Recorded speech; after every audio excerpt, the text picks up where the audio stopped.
किंवा व्यक्ती, व्यक्तीनंतर कुटुंब, कुटुंबानंतर समूह, समूहानंतर समाज, समाजानंतर राष्ट्र, देश, या सर्वांमध्ये आज कुठेतरी या सर्व गोष्टींच्या ऐवजी पैसा जो आहे, बाप बडा ना भैया सबसे बडा रुपया, यालाच प्राधान्य दिलं जाते. हे आज आपण भौतिक गोष्टीकडे एकमेव मूल्य हेच राहिले आता. हे राहिलंय आता हे टिकणार नाही. जे सगळे वेगवेगळे मापदंड आहेत विकासाचे, विकास हा काही पैशात मोजला जात नाही. पण हे दिल मांगे मोर, हॅव मोर, अजून जास्त पाहिजे. आता जे सर्व पॅरामीटर्स आहेत, तसा मानव विकासाचा निर्देशांक, ह्युमन डेव्हलपमेंट इंडेक्स असेल, हॅपीनेस इंडेक्स असेल, हंगर इंडेक्स, या सगळ्यांचा जेव्हा आपण विकासाचा विचार करतो तर ही शाश्वत मूल्य ज्या ठिकाणी आहे त्या ठिकाणचा विकास हा आपल्याला अधिक आढळतो. कुठेतरी तुम्ही ही आठवण करून देताय का की आत्ताची जी सरकारमध्ये बसलेल्या मंडळींची परिभाषा विकासाची एककेंद्रीय आहे? त्यांच्या आणि आमच्यामध्ये जो वैचारिक फरक आहे तो फरक याच्या मुळाशी आहे. याच्यामुळे कारण आम्ही जो समाजवादी स्वतःला आम्ही म्हणून घेत आहोत.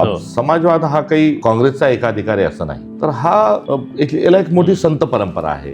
काही वर्गाने सांगितलंय की मुठभर लोकांच्या हातात धर्मसत्ता, राजसत्ता असली पाहिजे. फासिझम काही लोकांनी सांगितलंय. मात्र गौतम बुद्ध, महावीर असतील, बसवेश्वर असतील, संत कबीर, चक्रधर साहेब, संपूर्ण आपला वारकरी संप्रदाय असेल, गाडगे महाराज, तुकडोजी महाराज, महात्मा गांधी असेल, यांचा जो आध्यात्मिक ठेवा आहे हा समाजवादाच्या अनुषंगाने कुठेतरी हा जोडता येतो.